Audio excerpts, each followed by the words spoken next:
भगवान शिव जो है वो शिव ही हैं, उनके जैसा कोई त्रिभुवन में नहीं है। वासुकी नाग का यज्ञोपवीत पहने हुए हैं, भयंकर फणधारी विषधर उनका माला है और गंगा जी जटाओं में है। ऐसा परिवार देखा है? देखो, शिव जी का वाहन नंदी और भगवती का वाहन बबर शेर। 1 मिनट में नंदी को खा जाए, लेकिन दोनों चैन से रहते हैं। अरे अच्छा, और आगे बढ़ो। कार्तिकेय जी का वाहन मयूर है ना। भगवान शंकर के गले में सांप, मोर सांप का बहुत बड़ा हार करता है। सांप का हार। गणेश जी का वाहन चूहा है ना। कहीं झगड़ा देखा? बिल्कुल शांति से पूरा। अरे शिव की क्षमता कोई कर सकता है? शिव तो शिव है।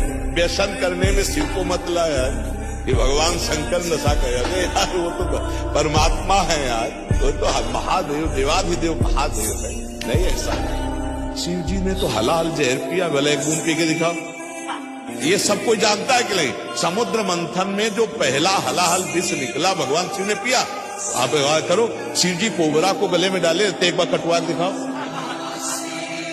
शिव जी ने गंगा जी धारण किया, 1 बाल्टी पानी धारण करो। शिव जी ने गंगा जी धारण किया, 1 बाल्टी। शिव जी कभी भांग नहीं खाते। मंत्रों के द्वारा विजया शब्द से उनका अभिषेक किया जाता है।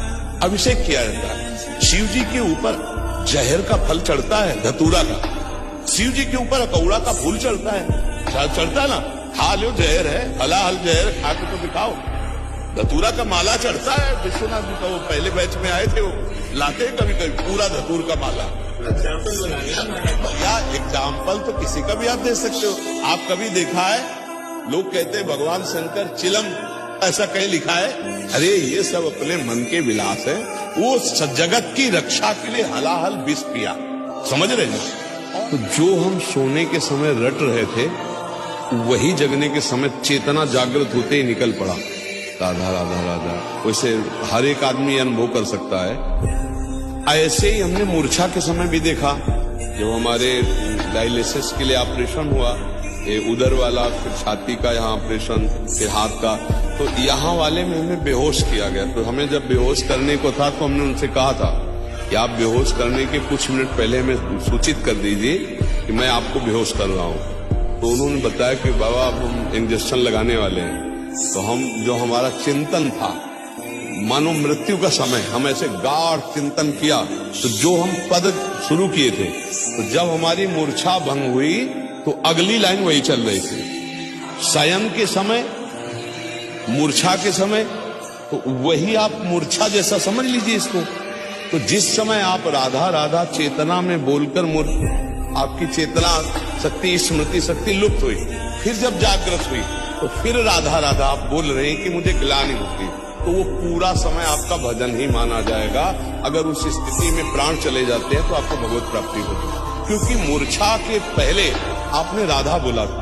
मूर्छावस्था में आप असमर्थ हैं, ना सत बोल सकते, ना असत, ना सत्क्रिया ना असत क्रिया। तो अब आपका राधा ही माना जाएगा वो प्रारंभ का, और उसी से भगवत प्राप्ति हो जाती है। जैसे कोई सुबह बोला राधा और बेहोश हो गया, अस्पताल में भर्ती हो गया, और उसे होश ही नहीं आया, समाप्त हो गया शाम को, उसे भगवत प्राप्ति हो गई। क्योंकि अंतिम उसकी चेतना में पहली बार राधा जो निकला, फिर मूर्छित हो गया, तो उसको वही माना जाएगा अंतिम समय स्मरण, और उसी से भगवत प्राप्ति हो जाएगी। आप सोच पा रहे हैं?